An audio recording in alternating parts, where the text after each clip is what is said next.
หลายท่านที่มีลูกมีหลานก็เกียมจะแต่งตัวไปโรงห่ำโรงเฮียนบางท่านก็อยู่ในรถตามท้องถนนเดินทางไปต่างจังหวัด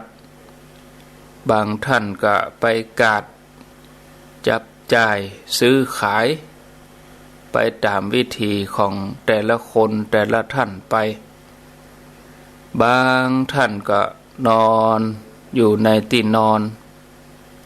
เปิดวิทยุฟังไปตัวเดียวแหมสักกรรม6 โมงจบเวลาอาตมาภาพก็ก้อยลุกมาเพราะตื่นตอนนี้ก็ยังมืดอยู่บ่ฮู้จะไปทำอะไรอย่างเตื้อแต่บางท่านก็ได้การเป็นห้อมแล้วก็มีลุกมาก็ทำภารกิจส่วนตัวไหว้พระสวดมนต์กวาดบ้านถูบ้านขวายมาแถมน้อยก็จะได้ไปการตั้งอื่นต่อบางท่านก็อยู่สวนอยู่ตรงพุ่นแล้วติววิทยุไปโดยเอารายการธรรมะนี่ไปเป็นกู้อยู่ที่ไหนก็ฟังได้มาปะกันแล้วบ่เฮอได้ขาดแคลวเสียเวลาวันนี้นำเสนอเรื่องราวของพระเจ้า500 จาดเรื่องที่522เรื่องชื่อว่าปุโรหิตลองใจพระราชาชื่อชาดกปนว่าทะกะรักขะสะชาดกทะกะรักขะสะชาดกปุโรหิตลองใจพระราชาเรื่องราวเป็นอย่างใดก็ลองฟังกันไปดังต่อไปนี้ที่เมืองมิถิลานครมีพญาเจ้าเมืองพระองค์หนึ่งมีความสนิทสนมมีความเลื่อมใสในคุณงามความดีความเฉลียวฉลาดของปุโรหิตที่ทำให้บ้านเมืองนั้นเกิดความสงบร่มเย็นตึงพญาเจ้าเมืองกับปุโรหิตก็มีความสนิทสนมกันตึงสองมักจะสนทนาธรรมกันเป็นประจำ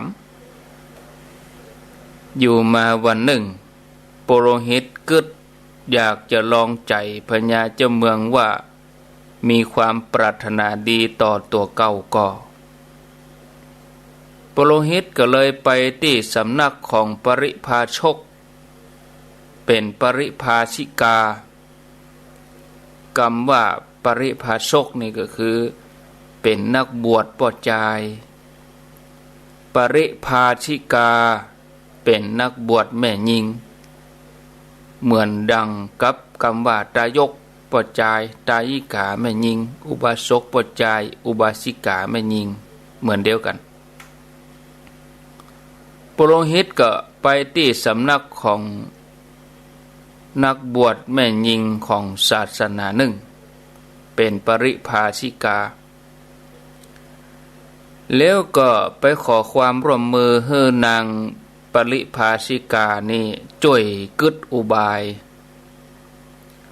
นางปริภาชิกาก็รับปากว่าจะช่วยวันหนึ่งนางปริภาชิกาได้โอกาสอยู่ตามลำพังกับพระราชา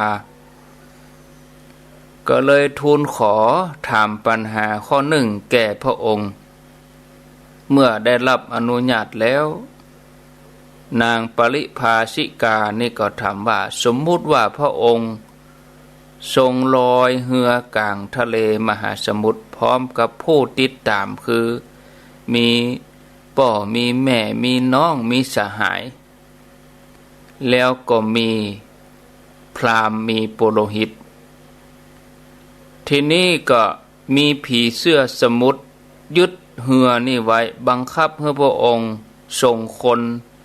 ที่อยู่ในเรือเนี่ยเอามาให้กิน พระองค์จะทรงไผ่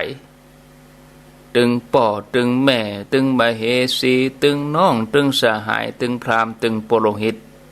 จะทรงไผ่ให้ผีเสื้อนั้น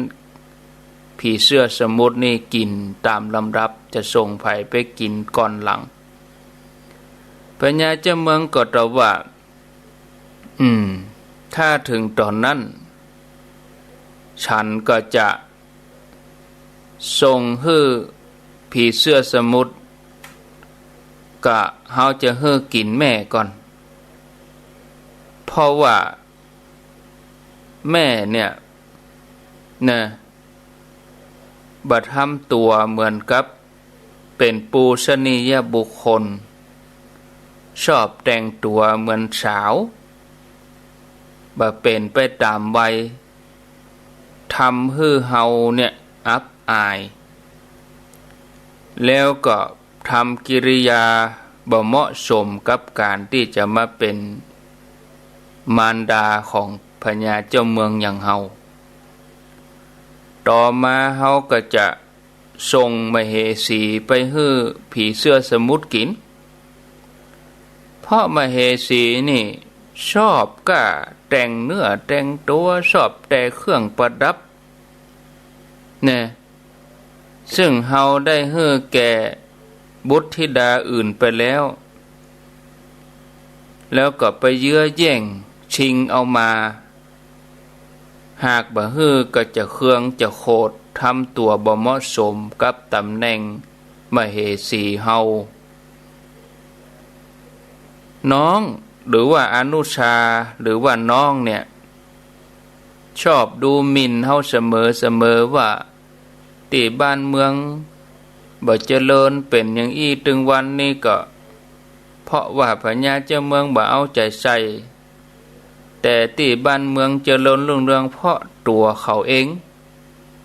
อันที่จริงและบ่ถูกส่วนสหายก็คือเปื้อนเฮาเนี่ยบ่ฮู้จักที่ต่ำที่สูงมาตีเสมอเดี๋ยวก็มาเล่นหัวเกินขอบเขตบ่ฮู้จักกาลเทศะ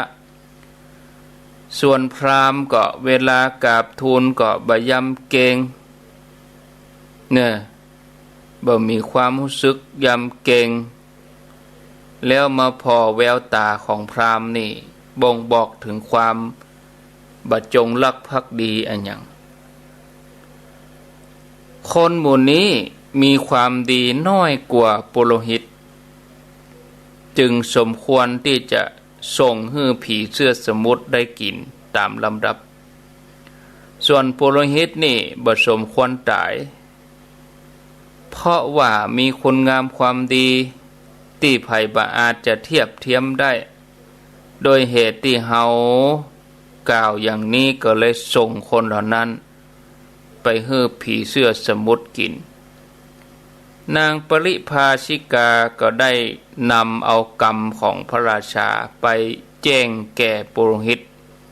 ทำให้ปุโรหิตหมดความเครือบแคลงสงสัยอยู่กับพญาเจ้าเมืองด้วยความจงรักภักดีเรื่อยมาจนหมดอายุไขเรื่องนี้ก็จบลงไปญาติโยมจบลงไปแล้วก็ได้คติสอนใจว่ากล้าของคนอยู่ที่ผลของงานคนดีมีความสามารถไผ่ก็ต้องการมีตนที่ฝึกดีแล้วนั่นแหละคือได้ตีเปิ้งอันหาได้ยากเรื่องราวต่อไปหนูเสียท่ามาจิ้งจอกวันนี้คงจะได้สัก3 เรื่องพอเรื่องที่3นี้ค่อนข้างที่จะยาวหนูเสียท่ามาจิ้งจอกชื่อชาดกมูสิกะชาดกพระเจ้า500 จาดเรื่องที่523มูสิกะชาดกหนูเสียท่ามาจิ้งจอกเรื่องราวเป็นอย่างไร ก็ลองฟังกันไปดังต่อไปนี้ในอดีตการพระเจ้าพมทัตครองราชสมบัติอยู่ที่กรุงปาราณสีโพธิสัตว์เจ้าของเฮาถือกำเนิดเกิดเป็นหนูอ้วนสมบูรณ์แล้วก็มีบริวารหนูจำนวนหลายร้อยตัวอาศัยอยู่ในป่าแห่งหนึ่งครั้งนั้นมีหมาจิ้งจอกอาศัยอยู่ในป่าหันตยบอกกองหมาจิ้งจอกได้หันบริวารหนูฝูงหนูก็เกิดจะลวงหนูไปกินเป็นอาหารหมาจิ้งจอกนี่ก็ไปยืนอ้าปากสูดลมแงนหน้าพอตะวัน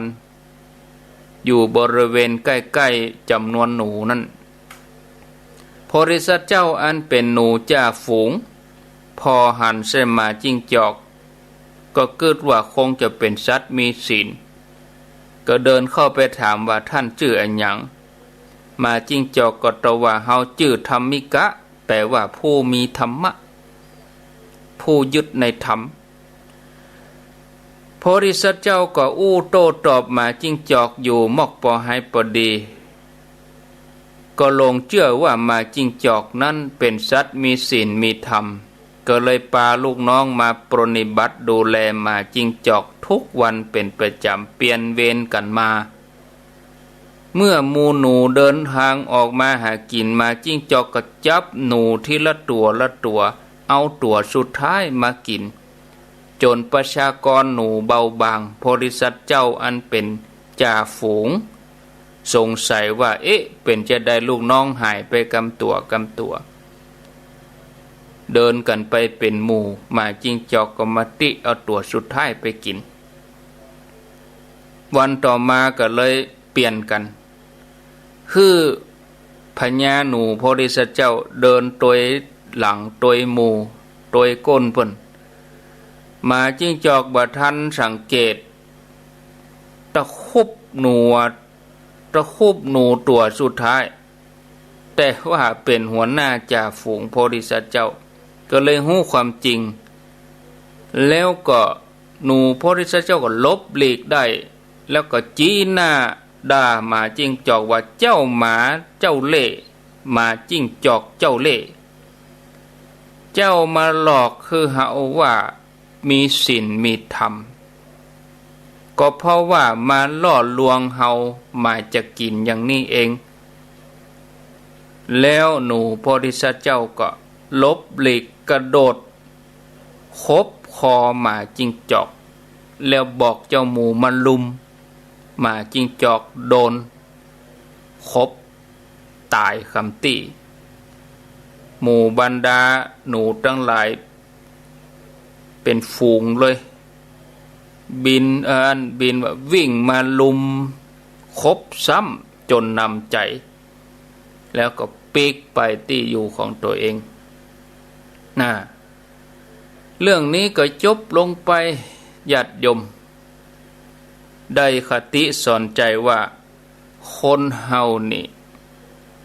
อย่าไปตัดสินกันโดยรูปร่างลักษณะภายนอกศีลธรรมนี่คนไหนดีบ่ดีจะหู้ด้วยการอยู่ห่วมกันเมินสังวาเสนะสีลังเวทิตัพพังศีลจะหู้ได้ด้วยการอยู่ห่วมกันไปเมินนะท่านผู้ฟังอันนี้อยู่บำเมินบางทีก็ลายออกนะถึงว่าเหรอลูกชายป.3 ปีเนี่ยจะไปอวดเตื้อต้องเกินนั่นก่อนใหม่ๆนี่บางทีก็มันเคลือบไปด้วยน้ำผึ้งนี่เนาะที่จริงแล้วนะก็สอดไส้เข้ามาทางไหนต้องอยู่ด้วยกันไปเมินถึงจะหู้นิสัยใจคอถึงจะหู้อันยังต่างๆเนาะมันก็อยู่ไปฟังไปเรื่องต่อไปญาติโยมพระเจ้า500 จาดเรื่องที่524 พระเจ้า500จาดเรื่องที่524ก็วันนี้ก็เดียวกันเนอะพอตารางฮับสัญญาณฮับลิงกันวันนี้ก็ยังมีอยู่ที่104ยังมีอยู่ได้ฟังกันอยู่แล้วเนาะเอาเรื่องสุดท้ายเนอะเรื่องสุดท้ายวันนี้วันพัดกะโยมตั้งในเวียงปุ่นกะแถวตำบลป่าแดดสารปีหางดงก็ไหลไป101.75เนาะถ้าอยากฟังก็เปิดรับสัญญาณตี 4 ถึง 7 โมงญาติโยมทั้งสันปะตองแม่วางก็รับฟังที่ 89.50 แล้วก็แดนดินทินล้านนา 103.50 ก็ได้นะญาติโยมต่อไปนี้ก็จะเป็นพระเจ้า500จาดเรื่องที่524เทวดาปัญหาชาดกปัญหาของเทวดาก็เรื่องนี้ค่อนข้างจะยาวพอสมควรก็จะต้องเล่าอย่างเว้ยเหมือนกันเนาะเอาฟังกันเลยในอดีตการที่เมืองมิถิลานครพญาเจ้าเมืองนั้นมีบัณฑิตผู้ฮู้อยู่5 คน1 ใน 5 คนนั้นเป็นบัณฑิตหนุ่มแล้วก็เป็นคนสนิทของพญาเจ้าเมืองบัณฑิตผู้นี้มีความฉลาดมีความซื่อสัตย์จงรักภักดีเป็นเหตุให้บัณฑิตผู้เฒ่าเกิดความอิจฉาแล้วก็ถึง4อันเป็นบัณฑิตผู้เฒ่าที่มีความอิจฉาบัณฑิตหนุ่มจ้องจะทำลายบัณฑิตหนุ่มคนนี้เมื่อสบโอกาสก็เลยคิดอุบายที่จะทำร้ายบัณฑิตหนุ่มไปกล่าวความเท็จไปทูลเท็จพระราชาให้เข้าใจผิดบัณฑิตหนุ่มว่าคิดขบฏตั้งตนเป็นใหญ่เมื่อพญาเจ้าเมืองคล้อยตามบัณฑิตท่านผู้เฒ่าเก่าแก่ตึง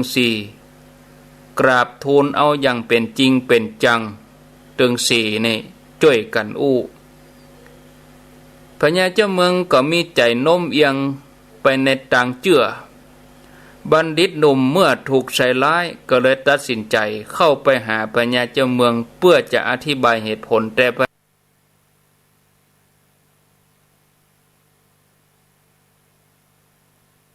พญาเจ้าเมืองก็มีใจโน้มเอียง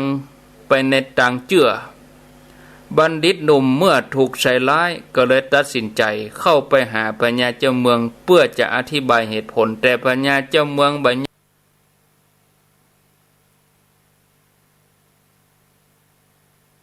ยอมฟังกิ้วโกรธบ่อนุญาตให้เข้าสรรเสริญเฮาแต่ตอนนี้กลับไปฟังบัณฑิตผู้เฒ่าที่มีความอิจฉาถึง4 คนนี้เกิดว่าบ่เป็นอย่างประเด็นนี้พญาเจ้าเมืองอาจจะฟังเขาอาจจะทรงกริ้วอยู่บ่ฟังเหตุฟังผลตนเองอธิบายอย่างใดก็ตึงมืดตึกบัณฑิตหนุ่มก็เลยปลอมตัวเป็นเจ้าบ้านออกไปถอยไปตั้งหลักอยู่ที่หมู่บ้านชานเมืองยึดอาชีพปั้นหม้อแล้วก็อยู่ที่หันเหมือนพอสมควรเหมือนกันตั้งแต่บัณฑิตหนุ่มคนนี้ออกจากเมืองมิถิลานคร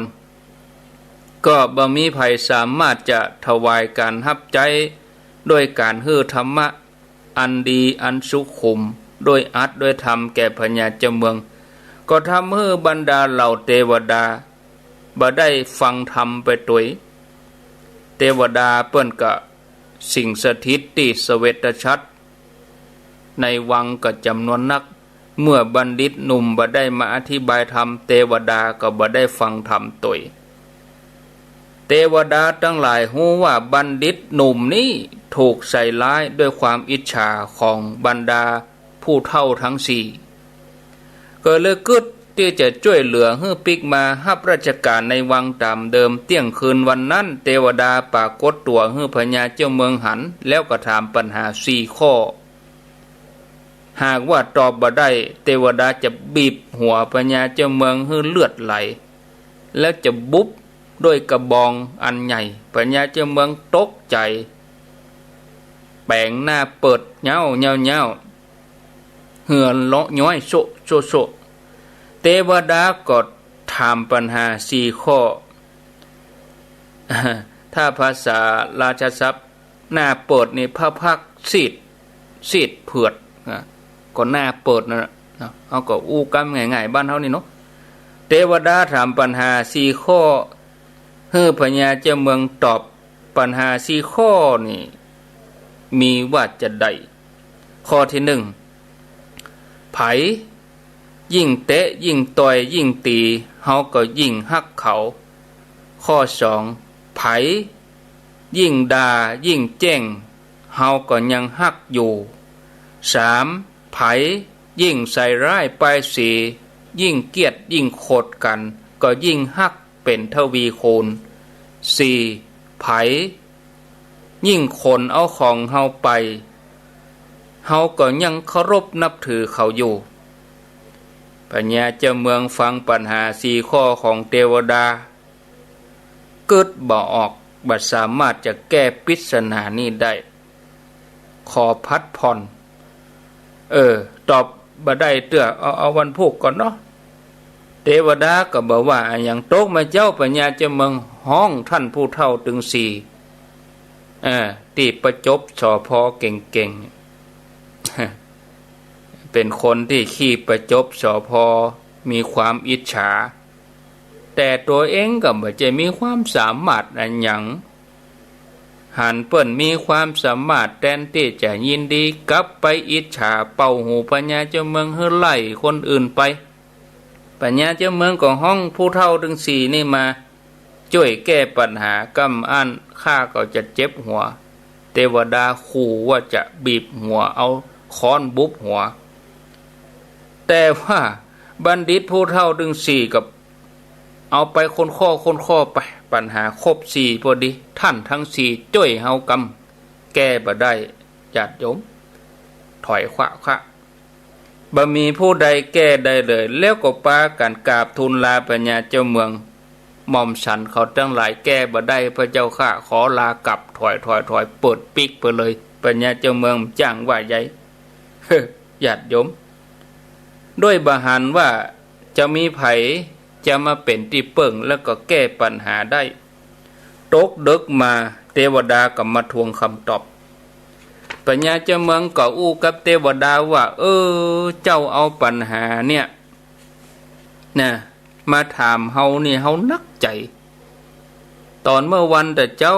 ข้าพเจ้าเอาปัญหาถึง4ข้อนี่ไปถามบัณฑิตผู้เฒ่าถึง4เขาก็โจรปัญญาแล้วก็บ่สามารถจะแก้ปัญหาได้บ่ฮู้เหมือนกัน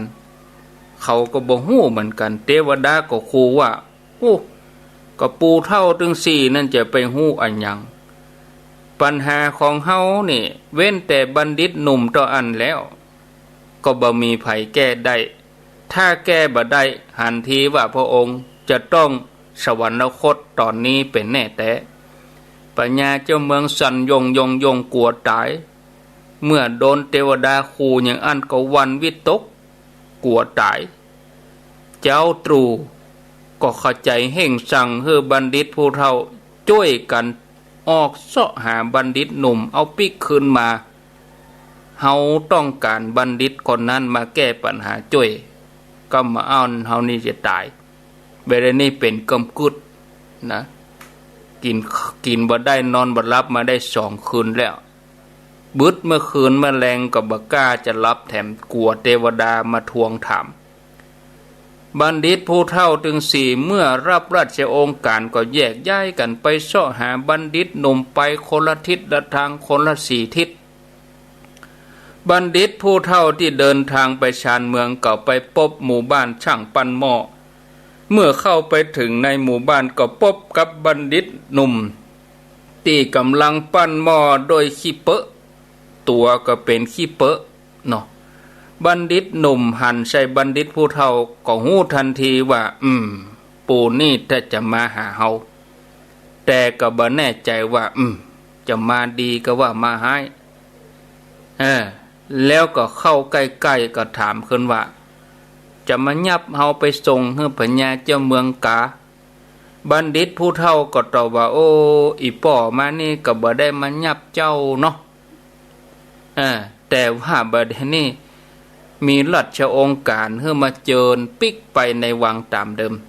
แล้วก็เล่าเรื่องราวตึงหมดให้บัณฑิตหนุ่มฟังบัณฑิตหนุ่มฟังแล้วก็ดีใจที่จะได้กลับไปรับใจในภายใต้เบื้องพระยุคลบาทรับราชการจะได้ปิกไปเสียทีก็เลยเข้าไปลาช่างปั้นหม้ออันเป็นเจ้าของบ้านลูกน้องทั้งหลายบริวารทั้งหลายที่อยู่กินกันมาเมินอาบน้ำอาบหยังแต่งตัวแถมใหม่เดินทางเข้าสู่เมืองมิถิลานครพร้อมกับบัณฑิตผู้เฒ่าพญาเจ้าเมืองทรงทราบว่าบัดนี้บัณฑิตหนุ่มจะเข้ามาแล้วเข้ามาในวังแล้วก็ฮู้ว่าบัณฑิตหนุ่มนี่ไปอาศัยหมู่บ้านช่างปั้นหม้อแล้วกำลังจะเข้าเฝ้าพญาเจ้าเมืองก็กึดในใจว่าโอ้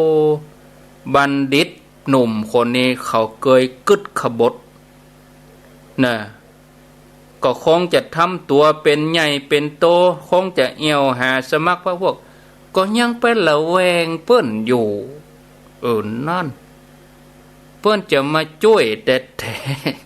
ก็ยังมากึดในใจว่าที่มันไปอยู่หมู่บ้านช่างปั้นหม้อมันคงจะไปหาเจ้าหมู่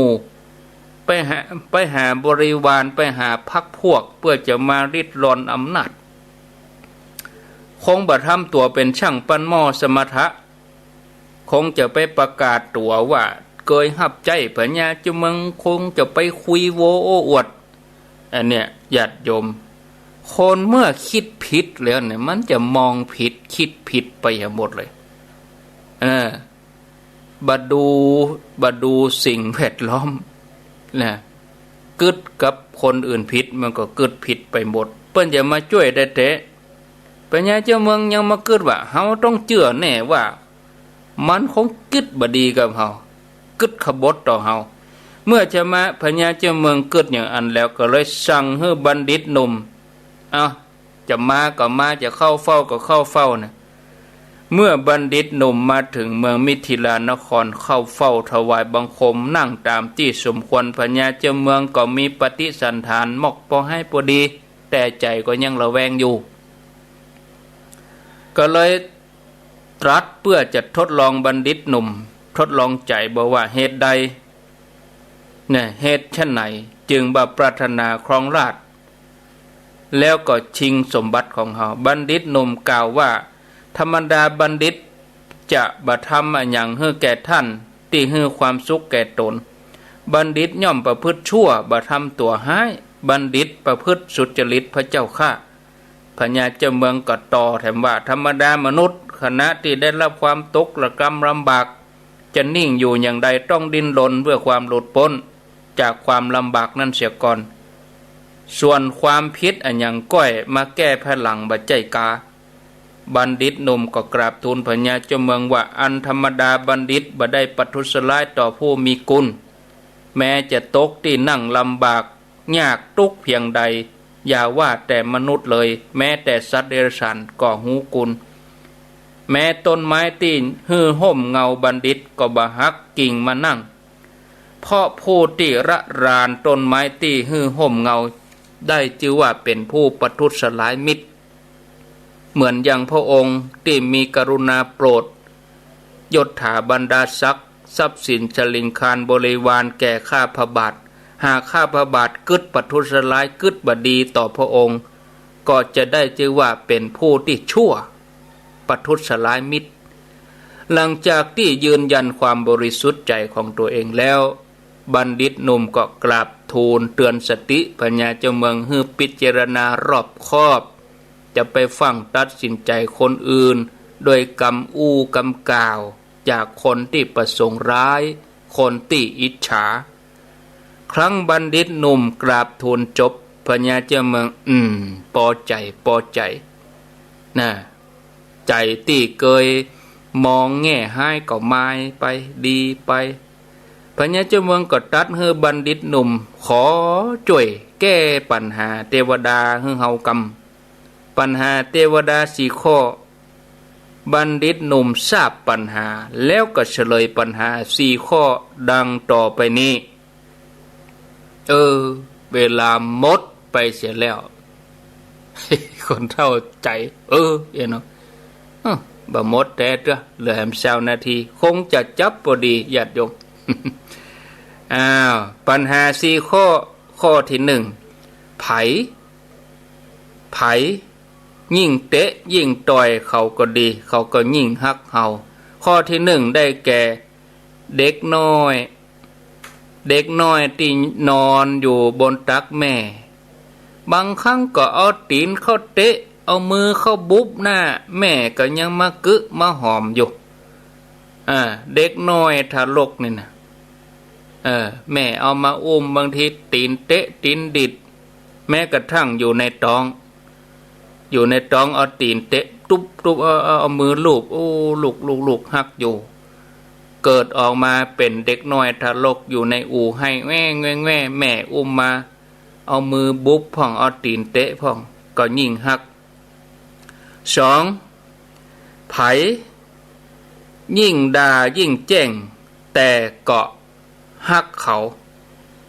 ยิ่งด่ายิ่งฮักได้แก่แม่ที่ด่าก็ดีที่ว่าลูกก็ดีด้วยกรรมหยาบคายแต่ทำลงไปเพราะความฮักความเมตตากรุณามีนักขึ้น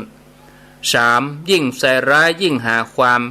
ยิ่งโกหกกันก็ยิ่งฮักทวีคูณได้แก่สามีภรร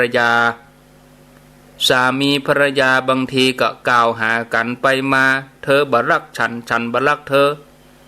ได้แต่ต้องไปง้อไปงอนแต่ที่สุดมาก็ฮักกันกลมเกลียวกันอยู่ด้วยกันจนกุ้มเท่าเต้าตายนะข้อที่4ยิ่งขนเอาสิ่งของทรัพย์สินเงินทองของเฮาไปของที่เฮาทำมาด้วยความเหน็ดเหนื่อยแต่เมื่อเขาเอาของเฮาไปเฮาก็ยังเคารพนับถือเขาได้แก่ไผได้แก่สมณะพระสงฆ์ผู้มีศีลที่เฮาเอาปัจจัยไปตานทายธรรมของเจ้าบ้านก็ยิ่งพอใจที่จะฮื้อพอใจที่จะตานพญาเจ้าเมืองพอใจในคำตอบแล้วก็ชื่นชมในสติปัญญาของบัณฑิตหนุ่มชอบใจที่แก้ปัญหาได้แล้วก็เกิดว่าตอนนี้ไปจะบ่เจือกรรมยุยงของไผแถมแล้วจะยึดมั่นในศีลในธรรมเมื่อเทวดาได้ยินคำตอบญาติโยมทั้งหลายก็สาธุถึง4 ครั้งพร้อมกับโปรยเข้าตอกดอกไม้ของหอมปูจาบัณฑิตหนุ่มเลื่อมใสต่อบัณฑิตหนุ่มแล้วก็มีแก้ว7 ประการตกลงมาสักการะปูจาต่อจากนั้นพญาเจ้าเมืองก็ห้ามสั่งไต่สวนความผิดของบัณฑิตผู้เฒ่าที่ใส่ความบัณฑิตหนุ่มโดยความอิจฉาโทษฐานใส่ไล่ปลายสีที่สุดมาก็สั่งขังบัณฑิตผู้เฒ่าให้ได้รับโทษตามสมควรบัณฑิตผู้เฒ่านั้นก็ติดคอกตอนเฒ่าให้เลยนั่นอยู่ดีเบาว่าดีเนาะเอาละญาติโยมท่านทั้งหลายเรื่องนี้จบลงไปได้คติสอนใจว่าคนดีตกน้ำไม่ไหลตกไฟไม่ไหม้ทำดีย่อมได้ดีเนาะจบเนาะญาติโยมประเด็นนี้พอดีเวลาวันพุธก็มาฟังกันต่อวันพุธนี่ฤาษีกับคนฝึกจ้างฤาษีกับนายหัตถาจารย์เรื่องราวเป็นอย่างใดก็ก้อยฟังกันไปในวันพุธอนุโมทนาแม่สืบสิทธินนท์พร้อมลูกหลานบ้านเลขที่10บ้านปงชัยตำบลเมืองจี้ละปูนอนุโมทนาตานเตียนตย300 บาทสาธุได้รับแล้วเนาะอนุโมทนาเอาหมดเวลาต่อไปก็จะเป็นรายการประชาสัมพันธ์กับวันนี้วันที่23วันพุธ24วันฮือ25ก็จะเดินทางกันไป ตาลเตียนเนาะที่อำเภอเวียงแหงโดยกลุ่มขัวสะพานบุญของคุณเลิศพันธ์สันคณาธรคุณเลิศพันธ์สันคณาธรก็ญาติโยมท่านทั้งหลายก็บางท่านก็เตรียมตัวกันแล้วบางท่านก็ยังจะไปร่วมกันแถมอยู่ก็ขอเชิญชวนในวันที่25ตอนนี้รถตู้อยู่63กันรถส่วนตัวก็ยังบ่ได้นับเตือเนาะก็ไปนะจุกันตี5ที่ปตท.แม่ริมไม่ใช่ว่าตี5ออกบ้านนะถ้าตี5ออกบ้านนี่บัดตันแน่นอน 100% นะต้องตี5ต้องปตท.แล้วเพราะว่ากลัวจะเข้าห้องน้ำกลัวจะจัดการเนาะศรัทธาญาติโยมกลัวจะจัดการจัดอย่างกลัวจะติดเบอร์กลัวจะโอ้โหทุกทิกคนหลายแล้วก็บ่ได้มาจาก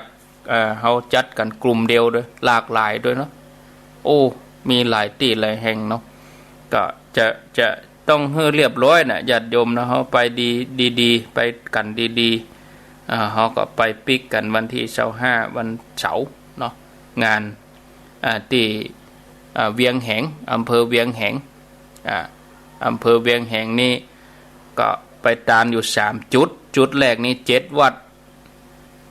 แต่ว่าเฮาก็ตาน9วัดนะจุดแรกนี่7วัด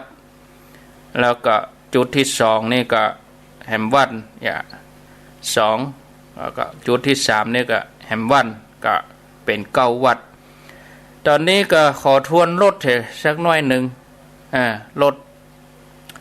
บ้านตุ่งอ้อ2กันจักคำพิมุก7กันป่าจี้1กันป่าอ้อย1กันสันนาเมง1กันป่ากล้วย1กันบันทิ1กันสันขอกจ้าง1กันปากตังเจริญ4กัน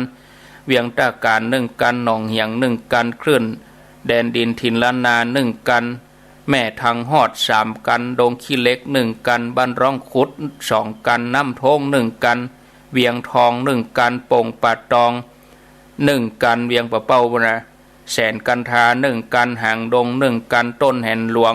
1กันดงป่าซาง1กันน้ำต้น1กันดงหาดนาค2กันกลุ่มปฏิบัติธรรมวัดอุโมงค์เถระจันทร์1กันบ้านทิละปูนแถม3กันบางขำป้อม1กันศิษย์เก่ายุพราชรุ่น18รุ่น25กันบ้านสันหินดอยลอ1กันห้วยสายตะลี่เพิ่มแถม1กันกลุ่มแม่ชีวัดสันประคอย1กันหนองผ้าขาวตาไม้3กันแล้วเกาะป่าจู้1กันบ้านกวนสันปะตอง1กันป่าซัก1กันป่าซักรุ่งเซี่ยวนะดงป่าซางแถม1กันม่อนลือสี2กันน้ำเพอพระ1กันห้วย5 1กันศพร้องบ้านห้อง1กันแล้วก็มีต้นเพิงเวียงหนองร่องแถม1กันแล้วก็แม่สุพินโพนหารแม่สุพินอยู่ดอยซิวอันนี้ไปแถมกันเนาะส่วนตัวรถส่วนตัวตัวรถตู้ตัวเองนี่ก็ขอเชิญจะไปกันยังได้แจ้งเข้ามาบัดจำกัดไปกลับไปปิกแต่ใครจะไปนอนก็นอนเช้า6 7 8อันนั้นไปแจกของ3หมู่บ้าน200ครัวเรือนอันนี้มีข้าวสารมีถุงยังชีพมีแจกอันอย่างต่างๆนักมากมายอันนี้ไปนอนต้องใจเวลาเนาะหมู่บ้านละวันแจกไป3หมู่บ้านทำกิจกรรมอันนี้หมู่ไปนอนก็ไปนอนหมู่ที่บ่นอนก็ตาน9วัดแล้วก็ปิกห่อเข้าไปตัวนึงห่อเข้าไปตัวเรียบร้อยวันที่28กรกฎาคมฟังธรรมสัญจรที่วัดจอมแจ้งเป็นวันศีลพอดีจอมแจ้งน้ำบ่อหลวงก็ญาติโยมบอกว่าคนหนุ่มคนกำคนเฒ่าคนแก่ก็ไปวันที่28เป็นวันการเนาะ28กรกฎาคมที่วัดจอมแจ้งตำบลน้ำบ่อหลวงอำเภอสันปะตองจังหวัดเชียงใหม่เอาละเดือนสิงหาเขาก็ใกล้มาประชาสัมพันธ์กันแถมเอาเดือนกรกฎานี้จบหมดเชียงเหก่อนเนาะกำอันคนเฒ่าจะจำผิดแล้วก็จำวันบัถูกเอาเดือนสิงหาก็ก้อยว่าประกาศเดือนสิงหาเอาเดือนกรกฎานี้เรียบร้อยไปเสียก่อนเอาต่อไปไผจะอู้จะจ๋าก็ขอเจริญปอนเข้ามาโทรมา แจ้งผลการนับฟังถามปัญหาฟังธรรมะเป็นอย่างใดวันนี้0998366322อ้าวมีอย่างจะอู้จะอาตมาเน้นเรื่องเบอร์นี่เพราะว่าตะกี้ก็มี2-3เบอร์โทรมาเนี่ยอันที่บ่ได้ฟังเบอร์โทรตุลุงดีๆตุลุงบอกเบอร์อันใดก็โยมบ่ได้จำเบอร์โทรตุลุงโทรมาหาอาตมาติ๊กก็บางทีเฮาต้องเงียงดีๆเสียก่อนจะไปนับได้นับกดโทร เปิ้นบอกเบอร์ใดก็โทรเบอร์นั้นบ่ใช่เบอร์ที่เปิ้นบอกเฮาก็บ่โทรเอียกอ้าวเจริญปนไหว้สาเจ้าท่านพระครูอ้าวว่าจะได้คำนี้เทวดามาจุ๋ยนี่มันได้คนดีมาจุ๋ยแล้วนะเทวดามาโปรดเทวดาโปรดหมู่คนเฮามันนั่นเอายอมเปิ้นขึ้นมาแทนตัวเก่าเลยนี่ควางลูกไว้นะนี่เป็นใจยีแต่ก็เท่ายังอิสาลิษยาเพิ่นอยู่นะนั่นก็นี่ได้คนดีๆมายอมเนี่ยชัดเจนดีนะเจ้าเท่านี่แปลว่าเขี้ยวลากดินอีกยอมออกจากตำแหน่งโมทนาอ้าวสายต่อไปเจริญปนอาจารย์ท่านพระครูครับว่าจะได้ก็หลวงน้อยขอถามนะครับภิกษุคืนกินอาหารที่ไม่มีผู้ให้คือยังไม่ได้รับประเคนกินหลวงทวารทางปากเข้าไปต้องปาจิติเว้นไว้แต่น้ำและไม่ฉีฟันเนี่ยหมายความว่าที่ของมาได้ประเคนนี่น้ำครับไม่ฉีฟันน้ำนี่มันต้องประเคนก็ได้แต่โดยธรรมเนียมก็ต้องเกณฑ์เนี่ยมันโดยธรรมเนียมแต่พูดถึงว่าแบบประเคนก็ได้อยู่ในแพะในป่าใครจะมาเกณฑ์ให้หรอเว้นแต่น้ำเนาะโมทนาอันนี้เป็นวินัยเนาะเป็นวินัยเจริญปนไปสาเจ้าไปอยากกินน้ำในแพะในป่าอย่าไปห้องหาคนมาเกณฑ์แหละกั้นน้ำหาหมอกเนาะเจริญปนไปสาเจ้าจะได้อนุโมทนาด้วยเลยโมทนาหยังโมทนาหยังตั้งเตียนน่ะอยู่ดีมีสุขสายต่อไปเจริญปนติดแล้วไปสาปนานประเสริฐนาแดงนาน้อยครับนาแดงนาน้อยนะครับให้ดีกล่าวผมประจำทุกวันโมทนาเนอสาธุเจริญปอนไปอย่างบวยเวลาไล่ก้นเอาคนน้อยเจริญปอนไปเจ้าปิดวิทยุเหียเดี๋ยวเจ้าอันคนนี้ดูต่างไปเดี๋ยวได้เหมือนมีกูเสียงบุญไปแล้วนี่เป็นยังอยู่บ้านอนุโมทนาบุญอันทันพระครูเจ้าเปิ้นจะไปตามดีนะเดี๋ยวแม่ไปฝากหมาประสิทธิ์นี่ก็ได้เปิ้นมาได้ไปตัวแม่เที่ยวนี้ได้ไปกะมันจะมามันจะมีโอกาสอยู่นะสาธุสายต่อไป0998366322มีเข้ามาโยมเอาเบอร์เขียนไว้ดิเฮาก็เอาปากกามาเขียนก่อนถ้าเฮาไปกดเอามันจะบ่ตันคนเฒ่านี่มันตันแต่ถ้าเฮาเขียนไว้นี่แล้วเฮาก็มากดเฮาจำเบอร์เอาจำเบอร์ว่าเบอร์นี้ของพระตนนี้เบอร์นี้เขียนชื่อตัวซ้ำดีเขียนชื่อติดตัวซ้ำดีถ้าบ่เขียนชื่อติดนี่ก็งงหำเมาะเจริญปนครับผมท่านพระครูครับห้วยยาชัยฟังชัด ยังมีใครตอบเด้อป่อเฉลยเลยอัน